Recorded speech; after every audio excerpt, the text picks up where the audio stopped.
And she was just such an inspiration to me. Squash grows really, like large squash. And I think the biggest question that homeschool families get, kind of that go-to question for homeschool families, is how will your children be socialized? Do y'all plan on having any more children? Let me just cast it one more time. We were getting ready to leave, and I can remember saying, just let me cast it one more time. Just let me cast it one more time. Hey y'all, welcome back. Welcome if you're new. I'm happy to have you here. I'm Tiffany. This is our small town life. Today I'm sitting down to answer some of your questions.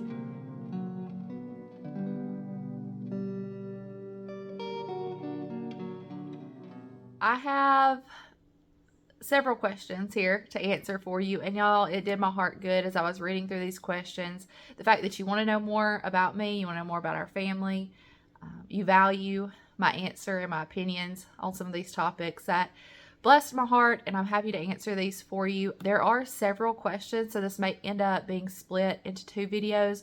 We'll just have to see as it goes. I do want to be thorough with my answers, but I also don't want to drag it out too much, so maybe putting it in 2 videos will be the answer to that. We'll see as we go. We're gonna go ahead and get started. So this first one isn't a question, but I've had several people tell me that they would love to see more of Pawpaw, would love to hear more from him. This one said he seems to have wonderful values and wisdom. Maybe we could do some Pawpaw's wisdom segments.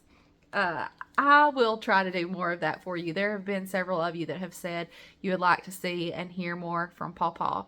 So maybe we can do that. And I know I would love to have that in videos as well.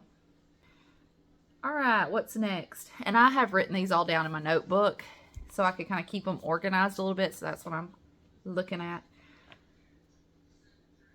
What brand is your gravity water filter? Do you recommend it? Is it hard to clean? That was another one of those things that I had a few people ask about. So ours is the Glacier Fresh, and I will leave a link for it down in the description box. I may have a discount code as well. If I do, I'll put it down there. I'm not sure. But it's sort of like a Berkey, but not near as expensive, and it works fantastic. It holds like 2.5 gallons of water, I think, so I fill it up every day and a half or so for our bunch, and we drink so much more water. I feel confident in the quality of the water. As far as cleaning it, it's not hard at all. Every week, I usually take, so it's 2 pieces, the top and the bottom, and I take them apart and just rinse them with some hot water and put them back together. It takes all of like 30 seconds. And then I think the recommendation for cleaning the filters is like every 6 months. I did it a little sooner than that, but you just take it apart, scrub your filters, prime them again, and put it back together. Took maybe 10 minutes or so. I will say the only thing that I've ever had trouble with is priming the filters, and I think this would have been the case with any of these because I had never done it before. And so the first time I was trying to like read the directions and figure out how to prime the filter, watch some videos, and then finally I was like, Tiffany, I think you're making this more difficult than it has to be. And I just took the filter, put it up next to the faucet, used my hand to kind of seal it off so that the pressure from the water could push through the filter, and it worked. So I was overcomplicating it. So that'd be my bit of advice. Don't overcomplicate it. Just make sure you have the filter up against the water so that the pressure can prime it. And you just do that the first time when you're putting it together, and then after you do a deep clean. So you don't have to do that often, but it was just a learning curve for me the first time I put it together. Highly recommend though. All right, what's next? This is a homeschool related question, and it's, have we ever used Gather Round or The Good and the Beautiful? And we've used both of those. We have used The Good and the Beautiful, some of their science units, and we did enjoy those. We've also used The Good and the Beautiful typing, and I highly recommend that. They have a typing 1 and a typing 2. Highly recommend that. And then for Gather Round, we actually started homeschooling with Gather Round, and it really appealed to me because it's one of those curriculums that you're supposed to be able to sit down and everyone do it together, and that just, it really appealed to me. Everyone sitting down together, me teaching all of my children, almost that like old schoolhouse feel, you know, just all the ages there together learning. And it's supposed to cover everything except for math. So you just add a math on top of it, and that's what we did when we used it. I will say, especially for older children, I would probably also add a language arts. The reason why we moved away from it was because I had a kindergartner, and this was the time, and I haven't looked into it much lately, but around this time was when they were separating their phonics into a separate curriculum. So I was going to have to do that separately with my kindergartner. I was going to have to purchase that separately and teach that separately from the other study that we were doing as a group. And that took away from that appeal of everyone sitting down and learning together, and it meant I had to purchase something additional. So we gathered around aside and moved to something different. That doesn't mean I would never use it again, because we did enjoy it. It just became something that didn't fit well in that season of life. We enjoy both of those though. Gather around, and we've enjoyed what we've used from the good and the beautiful. How do you find time to do all the things without feeling overwhelmed? So, for the sake of honesty, let me tell you, there are definitely times that I feel overwhelmed. I'll be the first to admit that I have a lot on my plate. I homeschool. We have animals here that we take care of. We grow a lot of food. I film and create content. And that's just to name a few, right? We have 5 children. We do a lot in our church. That's just to name a few. Okay, so I will be the first to admit that I have a lot on my plate, and there are times that I feel overwhelmed. But what I have discovered is, in recent years, as I've been trying to work through some of those feelings of overwhelm, is being aware of it, knowing that it's coming, and recognizing it before you go off the edge into anger and frustration, and then giving myself grace to reevaluate. So having that awareness, understanding that I'm beginning to feel overwhelmed, and then giving myself enough grace to reevaluate the situation and make changes if I need to. You seem like someone who values privacy. How did you work through that when you started your channel? And you're absolutely right. I do value my privacy, my family's privacy. And I had a little bit of a hard time with that when I first started my channel, trying to decide how much I was willing to share, how much I was willing to show. And as I found myself struggling with that a little bit, I sat down and created some clear boundaries for myself. And over time, those have changed a little bit, not much. And I've added more boundaries in more areas and on more topics or situations, maybe as new things have come up. But setting boundaries and saying, this is what I'm comfortable with, and this is where I draw the line, even on, things that may seem a little silly. Like, I remember early on, I wore shorts in a video, and I remember thinking, should I do that? I don't know. And started praying about these boundaries that I needed to set, even sharing my children's name or having them in videos. Really prayed about it and set my boundaries. And then once I knew how much I was willing to share and what I wasn't, it almost just kind of comes second nature. Now I know, okay, I'm going to show this, or I'm not going to show this, or I'll talk about this, or I'm not going to talk about that. Having those boundaries. And I think that's important for everyone, because most people, it's a little more prominent, I guess, with someone who shares on YouTube or creates videos like this and opens up, the doors of our home to viewers. But everyone, or most everyone, I'm not going to say everyone, most everyone shares their life in some way on social media, whether it's Facebook or Instagram. Know what your boundaries are. And once you have those boundaries set, and yours don't have to look like everyone else's, but once you have them set, you'll feel more comfortable and confident in sharing. Favorite place to shop for yourself?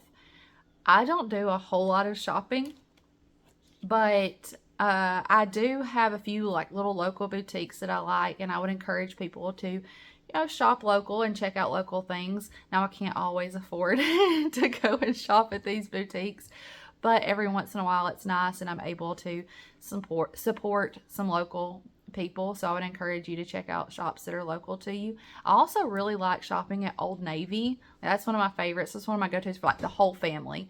And then Walmart. I mean, we do a lot of shopping at Walmart, because it's affordable. And thrift shopping, I love to go thrift shopping. Again, I don't shop a whole lot, but when I do, one of the first things that comes to my mind is like, man, I'd like to go to the thrift store. Do we participate in any co-ops? Advice for finding your crowd or friendships with other homeschool moms. And then someone else also asked if we get together with any other homeschoolers for like field trips and things. So we do not participate in a co-op. We never have.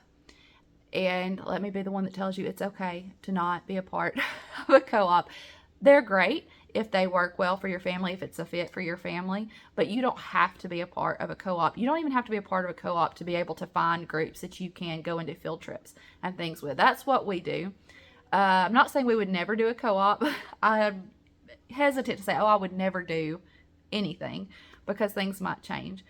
But it's just never felt like a fit up to this point. However, we do have some groups that we go and do field trips with, and I found most of those through Facebook. You can do a Facebook search for like homeschool groups in your town, and you may find some groups that way. And don't be afraid to ask. If you know some other homeschool moms or families in your area, don't be afraid to say, do you have any groups that you're a part of, or do you know of any groups that we might could join up with to do a field trip? And I found some really great mom friends through these field trips. And we don't have to go, you know, it's nothing that we're required to go and do, but they'll post about them. And if it's something we want to join in on, we can. The kids enjoy it and I enjoy it. So that's what we do. We're not a part of a co-op, but we do have some groups that we get together with and go and do field trips. And y'all, some of my best mom friends, just in general, but some of my best homeschool mom friends I found through social media. And goodness, I wouldn't trade those relationships for anything. Even though we've never met face to face, we can still get on and message each other and ask questions and, you know, give each other some advice or feedback on certain things, whether it's curriculum or just our days, what's going on. So some of my best homeschool mom friends I've never actually met face to face. Do we have any family vacations planned for 2024? We have I guess our big vacation that we're planning right now is actually going to be for 2025. It's one of those that you have to plan for a little while for, because we've got some certain things. I'll tell you, it's a Disney trip that we're planning for, and we have some certain things that we really want to be able to do when we go on this trip. So we're just giving ourselves a little extra time to plan it out and save the money for it. And yeah, like one of those things is we want to be able to fly. I would much rather fly than make that drive. And then we have a certain resort that we'd like to stay at, some fun things that we'd like to do while we're there. So we're just giving ourselves a little extra time. And that's kind of our big trip that we have that we're working on planning right now. But for 2024, I think we're going to try to go to either like Gatlinburg or Pigeon Forge with some family. That's something we used to do growing up with my dad's side of the family, like his brother. And so my aunt and my uncle and my cousins, we would all go, and we would go to the mountains usually around Thanksgiving, and my granny would go, and it was just such a good time. I have so many great memories of that trip, and I think we're going to all try to get together. We're a much bigger crowd now because all of my cousins are married and have their families, so it's going to be a bigger crowd. I think it's going to be really fun, and I'm looking forward to that. I hope everything works out so that we're able to do that trip this year.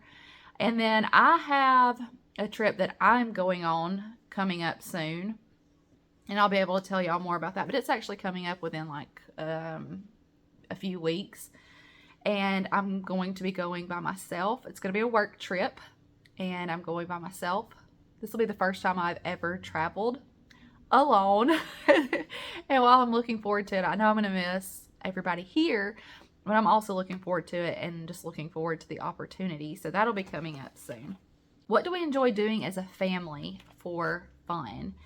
We play a lot of board games. That's kind of our go-to thing that we enjoy doing, is sitting down playing board games together. The boys got the new Dude Perfect board game for Christmas, and it is so fun. We are enjoying sitting down together and playing that. It has like the basketball battles, football battles, golf battles, and just it's fun. It's fun. If you have kids, or if you enjoy Dude Perfect, even if you don't even know about Dude Perfect, like the game in general is just really fun. And then Clue is another one that's like our go-to. And then we enjoy other things. We enjoy sports, we enjoy fishing, we enjoy hunting, and those are all things that we usually do together as a family. Movies, we enjoy sitting down and having movie nights. It's gotten where, and actually we've kind of gotten where we watch AFV, so America's Funniest Videos. We usually all sit down together and watch that. That's kind of become one of our traditions. Favorite food. And someone else asked if you're cooking for yourself, what are you cooking? So it would either be Mama's goulash or homemade chicken and dumplings. Those would be my things that if I'm cooking and, I don't have to take anybody else's opinions into consideration, that's what I'm making. Not that my family doesn't love those things, they do, but I would probably, I would overdo it. I would cook them too often and they would get tired of it. Especially, like, I would eat those kind of things even during the summertime. And some of my bunch is like, let's save those things for fall and winter. I'm like, no, let's eat them year round. Favorite YouTubers to watch. Oh, that's a hard one. There's so many that I wouldn't want to, like, I don't want to leave anybody out because I have so many great YouTuber friends and just people that I watch on a regular basis. I will say, so the channel that was like the first, kind of maybe one of the first channels that I remember watching on a regular basis, and one of the people who I really looked up to when it came to me starting my own channel was my very sweet friend Erica at Dorset Doorstep. I did not know her. I had never she didn't know who I was. I'd never spoken with her, but I watched her for a long time. I watched for a long time without ever even like commenting on a video. And she was just such an inspiration to me. And thankfully, we have become friends through social media. I enjoy following along with her. It's just become a very beautiful friendship. But she was probably like the first YouTuber that I watched on a regular basis and still watch on a regular basis today. And let me encourage you to comment on videos of people you enjoy watching. I did not do that. Back before I started YouTube, I would watch videos, and I'm not saying you have to comment on every video all the time, but I would never comment on videos. And now being on this side of the camera, I see how precious those comments are and how encouraging they are, and the fact that I really feel that connection with you through reading your comments and interacting with you. So if you have somebody that you watch on a regular basis that you enjoy watching, even if it's just saying hello from time to time, I would encourage you to leave a comment just so that they see your face, see your name, and they'll appreciate it. They are very good. They are very good. They're good. He's trying one of these Hershey's mint chocolate chip candy canes. Y'all, they're good. We have a few from Christmas that we're still enjoying. Is your hubby a full-time minister? If so, when does he find time to work on a sermon? So he is not pastoring a church full-time. He has had that opportunity presented to him a couple of times, but as we've prayed about it, he's just not felt like it was the place he was supposed to be full-time at the moment. That's not saying he'll never be a full-time pastor, but that hasn't been where God has led us up to this point. He does, however, preach usually 2 to 3 times a month at a church somewhere, either filling in for a pastor or revivals or whatever it might be.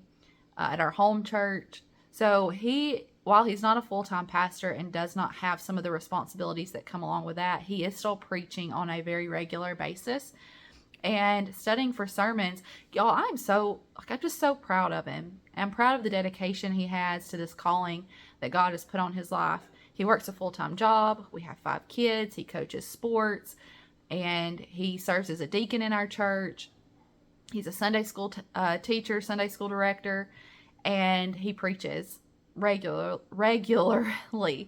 And so he he's another one of those people that's like, he's got a lot on his plate. He recognizes he has a lot on his plate, but he handles it very well.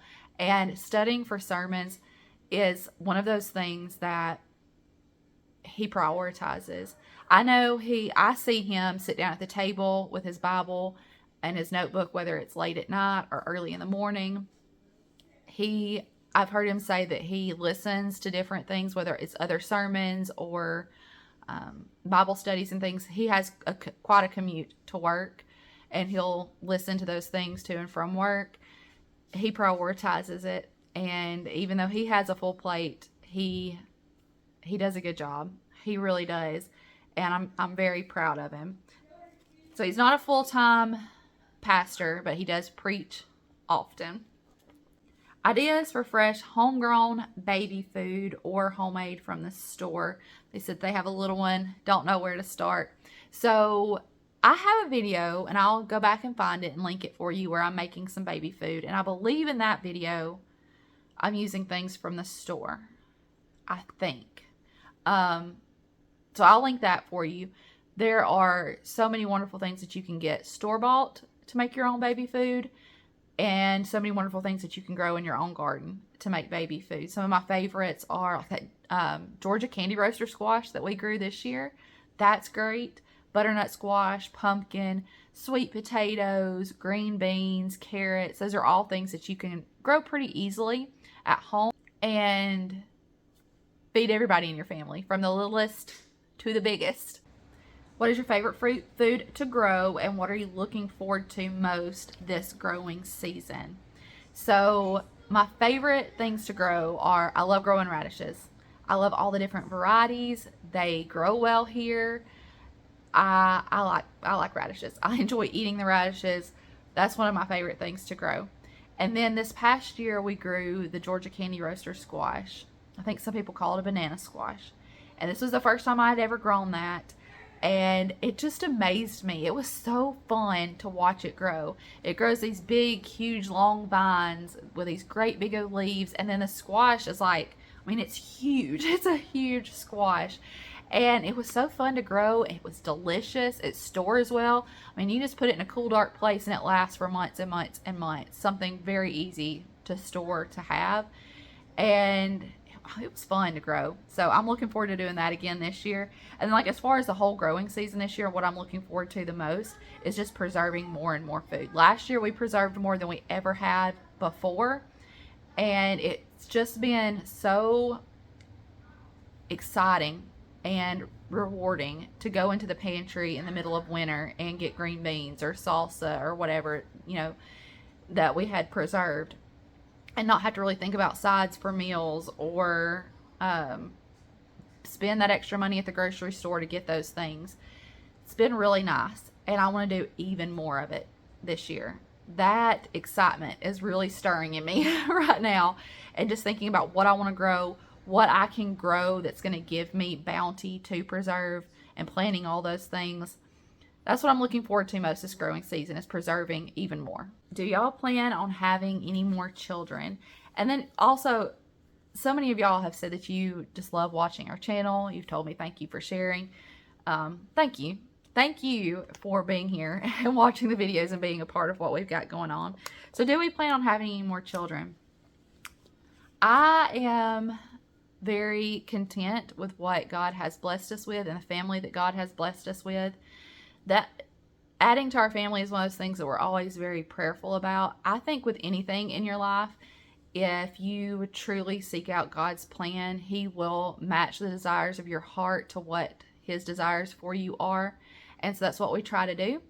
If we were to be blessed with another child, it would be just that, a huge blessing, and I would be thrilled. And if our family is the size that God has planned for it, then I am content and I'm happy with that. Favorite childhood memory. And when I read this question, when I saw this question pop up and I started thinking about it, there were several things that came to mind. I don't know that I could pick just one. I have some very fond and sweet memories of like family vacations that we took growing up.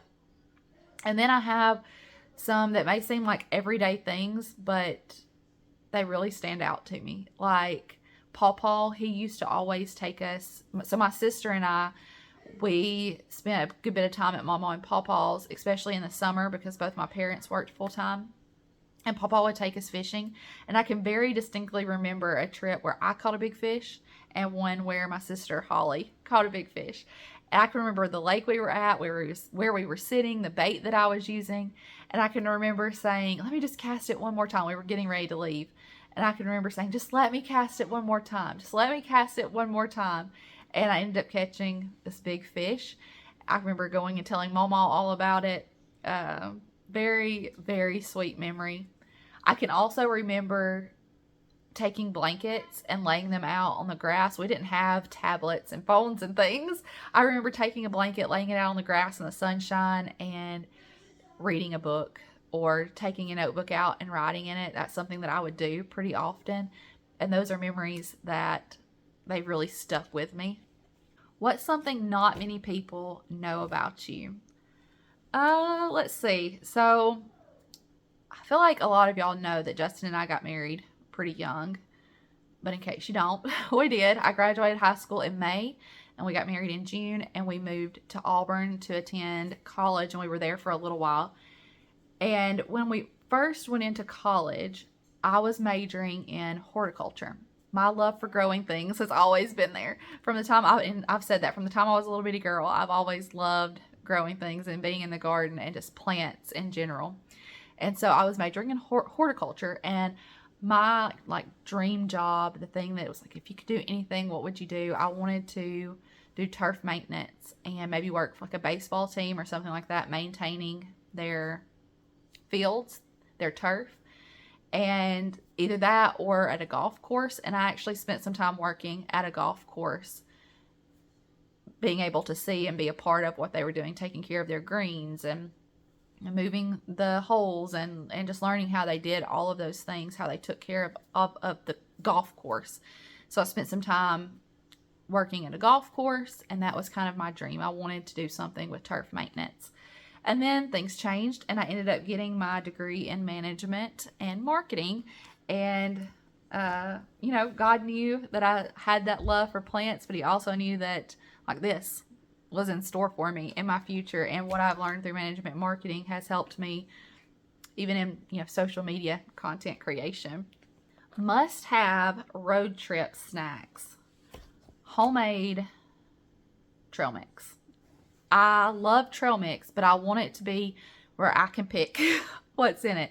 So I'll dehydrate my own bananas and strawberries, which you can buy dried bananas and strawberries at the store as well. But I'm just telling you some of my favorite things and my favorite way to do it. I'll dehydrate my own bananas and strawberries, and then I'll mix them with peanuts, almonds, and either chocolate chips or M&Ms. And those things together, the bananas and strawberries, peanuts, almonds, and some kind of chocolate chips or M&Ms. That's like my favorite, where I'm not picking anything out of it. Sometimes I'll do dried cranberries. I'm not a huge fan of raisins, but I like, is it craisins or dried cranberries? Sometimes I'll put that in. But yeah, homemade, where I can decide what's in it. Trail mix. I can make a big, huge bag of it, like a gallon-sized bag, and we can all snack on it. What grade in school was the most difficult for you, and then what was your favorite year? I would say 7th grade, and I did attend public school. I would say 7th grade was probably my most difficult year. Not necessarily because of what we were learning or anything like that. It's just, it was a change. The school that I went to was a K through 12 school, so I wasn't even, while we moved into a new part of the school, I didn't have to transition to a new school, but that was going into middle school at that time at the school I went to. And it was the changing of classes and just all the things that kind of come with middle school. That was probably my most difficult. It was my most difficult year. I'll just put that out there. There was a lot that happened that year. And that was the most difficult. Not necessarily because of, again, the schoolwork, but just because it was middle school. And then My favorite was my senior year. Definitely. Just, it was fun. I remember spending a lot of time with my friends, doing a lot of like extra fun activities. My senior year it was really fun. If you could vacation anywhere, where would it be? Alaska. I absolutely, absolutely 100% Alaska. I am very just intrigued and drawn to Alaska. And like remote Alaska. I would like to go hunting, stay out in a cabin, just the beauty of nature. I think that's what draws me to it so much. Is I just feel like it's a place that's very connected with nature. I'd like to see the northern lights. Yeah, Alaska. Absolutely. But there are other places I would like to visit as well. I have actually not traveled very much, and Justin has. He spent a lot of his childhood traveling, and he has been many, many, many places. I would like to go to Jackson Hole, Wyoming. That's somewhere he's been, and he said he would like to go again. He has never been to Alaska. And then somewhere else that he really enjoyed going that I would like to go is like New England. I'd like to go to Boston. I would like to even go on up to Maine. I think that would be really fun. Are the kids named after anyone? And someone else asked, like, how many. They said they were new and they were wondering how many kids we had and what their ages were. And then also I got to ask if I was named after anyone or how my parents decided on my name. So for the kids, we have 5 children.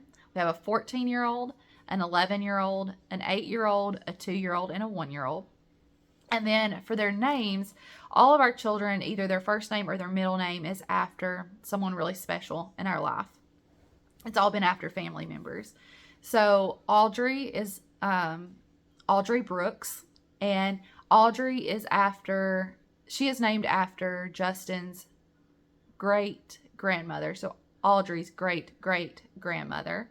And she was still alive and here with us when Audrey was born. And I know it was really special for her to have her named after her. So that's where her name came from. And then Easton is Easton Cody. And Cody is also Justin's middle name. Hudson is Hudson Troy. And Troy is my grandfather's name, his great-grandfather. And Wyatt is Harland Wyatt. Wyatt is actually his middle name. And Harland is after Justin's grandfather, so Wyatt's great-grandfather. And then Fletcher is Fletcher Harris. And Harris is my pawpaw's last name, my mama's maiden name. And so that's where his name came from. Now, as far as my name, and I even went back and asked Mama to make sure that I was right, because I thought that this is how they decided on my name, and it was. So Tiffany is just a name that they liked.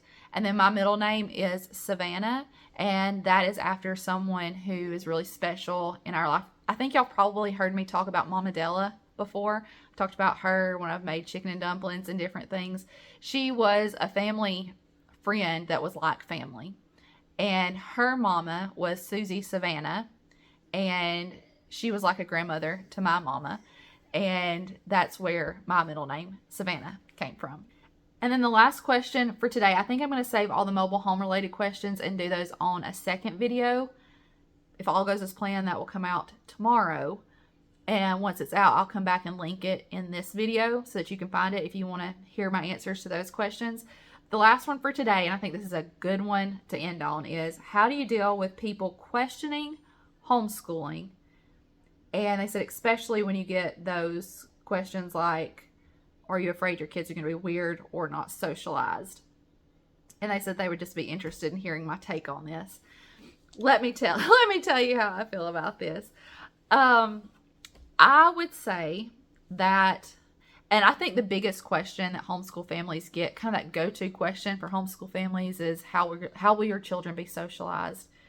And my answer to that is that I don't feel like public school equates to healthy socialization. I just don't. From my own personal experiences, from the experiences, so my oldest two spent some time in public school, and one of their biggest complaints, not the biggest, but one of them was, we're always told to sit down and be quiet. And I understand that. I taught preschool. I understand the importance of needing that structure and needing those rules. But what I'm saying is, I do not think that public school is the be all end all to socialization. And I don't think it equals healthy socialization. Our family, I think sometimes people think, oh, you're homeschool. Like you're at home all the time. You're never around anyone else. You never do anything. You don't have any friends. And that's not the case. Our kids, we go to field trips with other groups. They have friends that they spend time with. They play organized sports. I think that's probably one of the best ways to get socialized is having that structure within those sports, but also being able to hang out and have fun and do something you enjoy. They go to Sunday school and they're taught by someone other than me, but someone that I'm comfortable and confident with teaching them. So they get these experiences. They learn how to communicate. They learn how to share in a healthy way. They spend time with their peers, and they do these things outside of public school. Public school, in my opinion, does not equate to healthy socialization. And I mean, honestly, do we want our children to be highly socialized just in general? I mean, maybe that's something you might want to research and look into and pray about. I think society has told us that we need to be highly socialized, but perhaps it needs to be to a healthy level or a healthy extent. Just my thoughts and opinions there. And just in general, people are pretty supportive of homeschooling. They'll tell me that they're proud of the decision that we've made, or, even if it's not something that they do, they'll say, I'm glad it works for your family. So for the most part, people are really supportive. But don't get me wrong, you'll definitely have people that come at you and people that question you. And when it's just in general, do you really think homeschooling is what's best? Or those kinds of questions, my answer to that is, yeah, I do. You don't have to over-explain yourself. That's a little bit of advice that I have, is when people question you, don't think that you have to justify. Don't think that you have to come up with this big elaborate answer, or that you have to change their mind, because you don't. As long as you have prayed about and made the decision that's best for your family, whatever that looks like, you don't have to justify that to anyone. Now, if you want to have a conversation with someone and they want to have a conversation with you, and you want to be able to share with them and maybe give them some information that they can hold on to, something they can even just store in the back of their mind, that's fine. But just don't think that you have to change their mind, because you don't. As long as you're doing what's right for your family, that's all that matters. That's going to be all for this one. I'll do all those mobile home related questions in a second video, so be watching for part 2 coming up. Thank you for hanging out with me today. I know we've sat here for a while, but hopefully you enjoyed it and you enjoyed getting to learn a little bit more about me, my family, and hear my answers to these questions. I love you. I appreciate you, and I'll see you in the next one. Bye, y'all.